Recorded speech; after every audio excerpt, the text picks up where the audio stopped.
So, the conversation about Jamaica accepting 10,000 deportees from the United States of America is completely false. It is misinformation people are giving out that are very much uninformed. I'm Belinda, let's talk about it. Now, Jamaica is having some negotiation with the United States of America. For what? Because the United States want 25 people every fortnight to arrive in Jamaica. Why do they need to get there? Because that's the transit point for them to go to their country that they originally came from. That's what they're claiming. 25 people every fortnight, nothing about 10,000.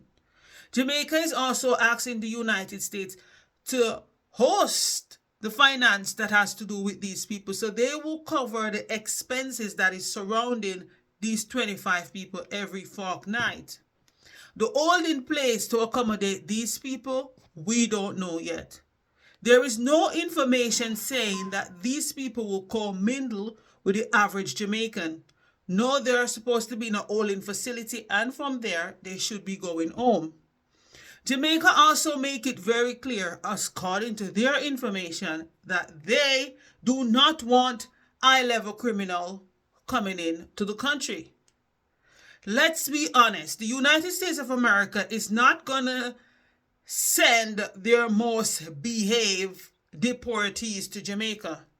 I wouldn't do it, and I consider myself to be quite a decent person. I would want to get the worst of the worst out of my country. Now, how Jamaica is going to figure this information out? The fact is, they say they're going to do check, but they can't. They have to take the information that the United States is going to give to them once the deal is finalized, and this is what's going to happen. It's not a permanent thing. Something can be changed in the middle of it if we don't agree to it. Yes, because the government body is untrustworthy. It's looking very shady.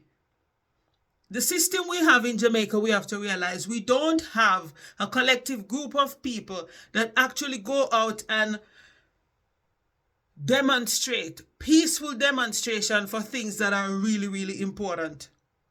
What we find important or really, really important is to go up against the LGBTQIA community. If it was a bunch of LGBTQIA plus people coming onto the island, they would be marching. People wouldn't agree with it. They would be going up against it. If it was Spice going through the high school or primary school to have a conversation, they will have problem with it because they pick and choose which part of the Bible they want to use and what they're mad at.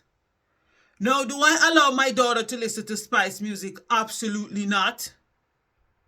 And would I prefer my daughter to be of the LGBTQ plus community? I would prefer not. But if that's the choice she make later on in her life, I can't do anything about it. But I love and support her anyway. So the whole information that we are getting is very much inaccurate information. We don't join together and go for things that make sense. Another thing we have in Jamaica, which I have realized over the past 20 years living in Europe, is that for a lot of the situations, a lot of the decisions that the government body is making, we are informed and we have the opportunity to go and vote, whether we want it or not. There is a memorandum. In 2016, there was a memorandum for helping another European country. When I look at the intricate part of the information, I saw that if the plan goes wrong, it's going to affect the economy here. And if it affects the economy, it's going to affect my finances. So I went out and I voted against it. Do I regret it? Absolutely not. Because sometimes in this life, you have to look out for yourself and your family. And who is going to look out for myself and my family if I don't? 61% of the people living in the Netherlands voted against it. And sometimes you have to do those things. But in Jamaica, we don't get the opportunity to vote against what we don't like or to give our opinion. Decisions are made for the most part behind closed doors, and then we just get the news and we choose to accept it. We don't go up against it. And when I say go up against it, yes, we will go on the internet and talk. We'll talk to friends, we'll talk to neighbors, but we don't do peaceful demonstration.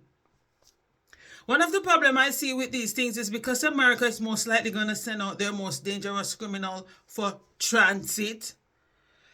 I see a big problem that could happen. For example, say you have Mr. El Chapo or Mr. Iglesias from Mexico, nephew or cousin on the island. They want to come on the island to get that person.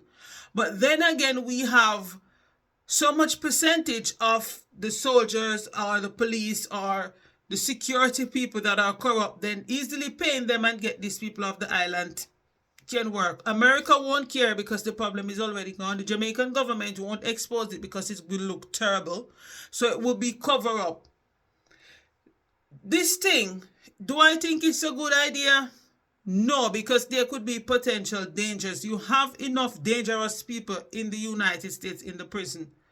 And the last thing you want to do is to have them on the island because they're not going to send out the most behaved people that they're trying to get home. They're going to try and get rid of the worst one first. So all in all, is it 10,000 people coming? No, there is nothing about 10,000. So we don't know if it's more than 10, less than 10. Only thing we know is every fortnight it's going to be 25 coming in. And they should be in a holding facility, not commingling with the rest of the Jamaican people. At the end of the day, the fact is the politicians, they're all financially stable. They're all in elite neighborhood.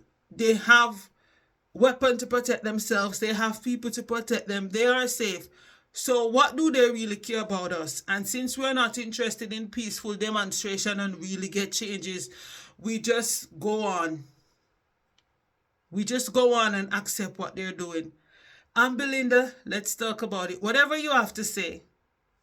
Remember, I don't vote for JLP. I don't vote for PNP. I've never voted in Jamaica in my entire life. I've only voted here in the Netherlands. My father voted for one party. My mother voted for one party. They never in their entire life voted for the same party. Never, never. So I'm not for A and I'm not for B, but I'm for the people and the well-being of the people. I'm Belinda. Let's talk.